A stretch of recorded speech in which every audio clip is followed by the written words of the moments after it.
I remember that I was on the freeway, and then I just remember the impacts happening, and I don't remember how the fire started. I just remember seeing it in my rearview mirror that the fire was behind me, and I was like, okay, don't look back, because then I might panic.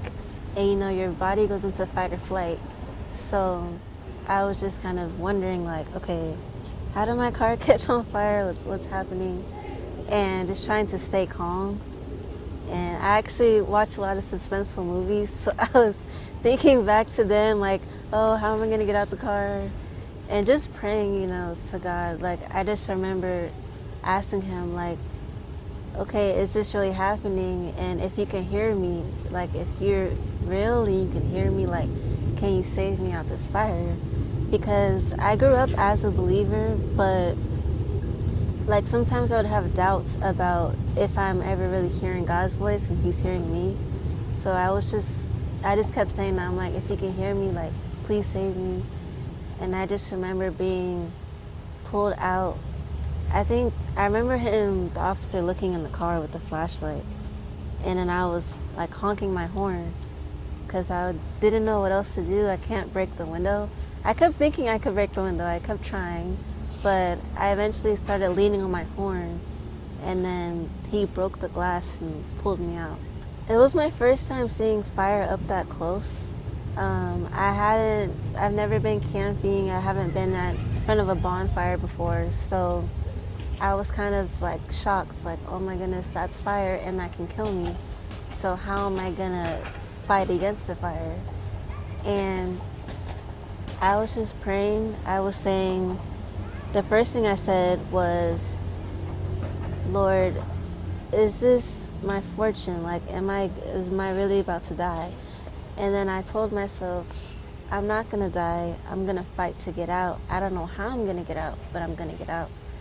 And I felt the fire coming closer to me, but I wasn't looking, but I felt it like getting hot and starting to get hard to breathe. And I think the smoke was burning my lungs, so I had smoke inhalation on my left lung. So I started to feel that, and when I felt that burn, I was like, okay, someone has to come, like, or I'm not gonna make it. So it was getting hard to breathe. For some reason, it's not so much, I remember the heat, but the suffocating feeling. Like, I couldn't see, I couldn't breathe, and I just felt like a warm blanket was surrounding me. But I did have nightmares about the accident for a couple months, and I would sweat in my sleep and wake up yelling, and my parents were like, hey, you're not on fire, you're not on fire. And that's when I would feel it, but I don't remember the actual heat or anything. They told me in therapy, they said your brain blocks out stuff to protect you, so I think that's why I don't remember the sensations. But so at first I just kept kicking on the window, like maybe if I kick hard enough I might break my foot, but it might open. And I had on sandals, I think, because I got glass in my feet, so I think I had sandals on. I must have been trying to throw it. But I remembering that even though the car isn't working, that the horn always works. So I just started leaning on it and hoping like somebody has to hear me. And I saw cars driving past me, and I was like, is this a dream? Like, nobody's gonna come stop and come try to help me get out. And eventually I saw him coming, and I was just like relief, but I was still kind of scared, because I was thinking like, hey, get me out now, like 3 seconds, like get me out. That's the only thing I was worried about. Was it's not that I got in the fire or that I got in the accident, but I was just so scared. I never felt so scared, and had to be brave to get through, because the fear could have consumed me and stopped me from thinking straight. So I did ask myself a lot of times, why did this happen to me? Did I do something? I just felt very oppressed, just blaming myself, and I started to realize my voice mattered, because a lot of people call out, like, save me, I need help, I'm scared, but they die. But I called out and I was heard and I got saved. So I just feel very blessed and that I may be chosen for something bigger than I am in the future. I'm not sure what yet, but I don't get emotional that much about the accident. But when I look at my burns, because these are all my compression garments, and I had burns on my head too. And when I would look in the mirror, I'm just in this great despair for my body more so. Like, I can't believe my body went through all that and I don't even remember it.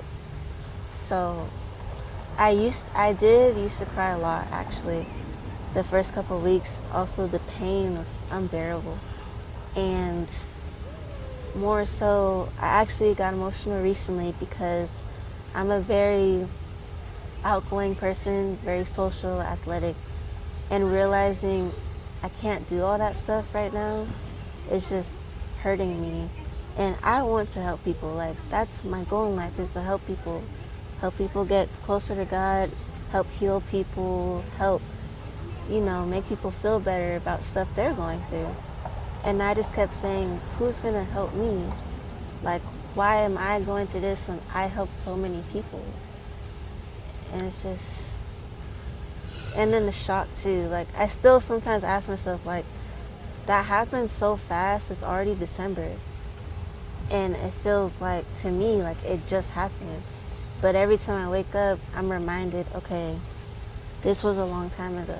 I'm really depending on God with everything, but I also have so many people looking up to me more now because of what I went through.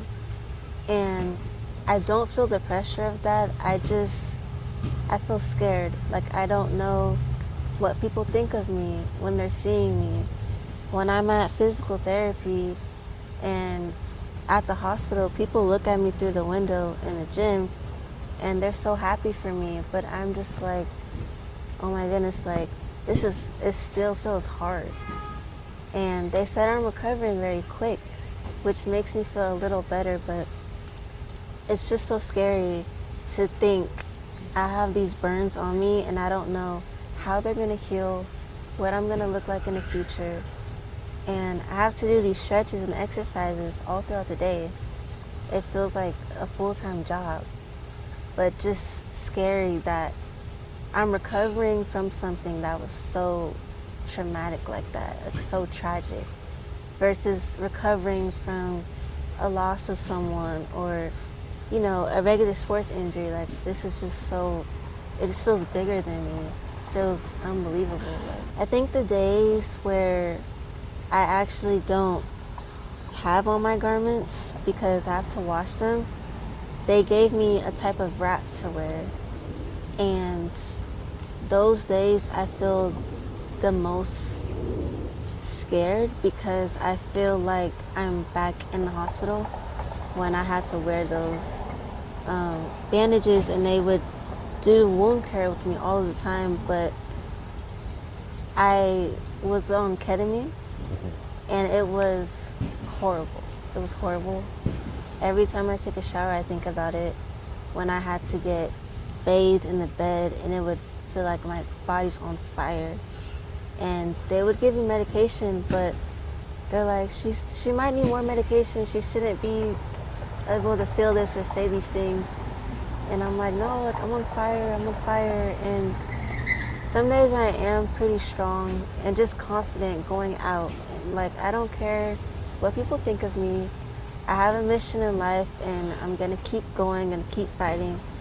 But some days it's scary because my mom, she still remembers the first day seeing me, and I often see her get emotional.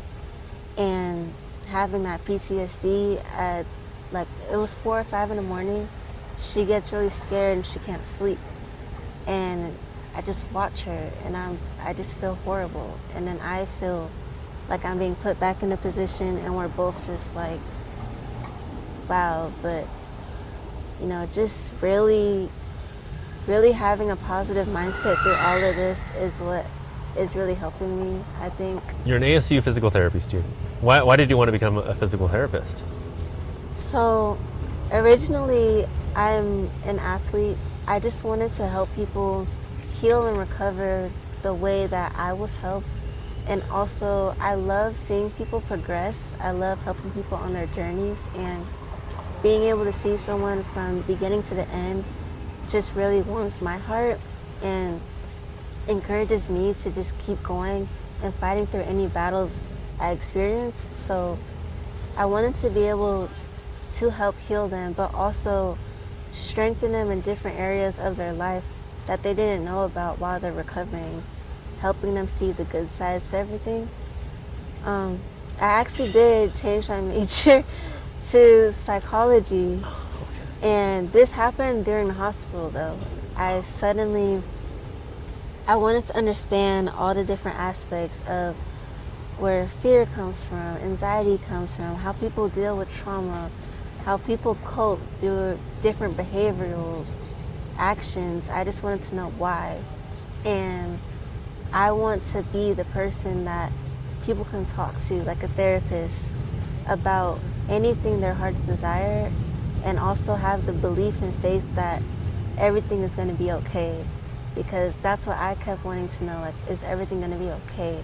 Like, I don't even care what I look like. I just want to know, am I going to be okay? Like, is there anything I'm going to deal with long term? Like, I couldn't breathe for a while on my own.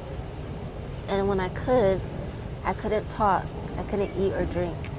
And that's what scared me the most. That I'm very social with people because I love meeting new people and just bringing my kindness to them, because you never know what anyone is dealing with. So I just wanted to always be that four-leaf clover for anyone I meet. And feeling like I couldn't talk to anyone or express how I'm feeling, it kind of just scared me, and that's when my psychologist would come in talking to me, and I would feel better all of a sudden. So it just really made me want to, get into that.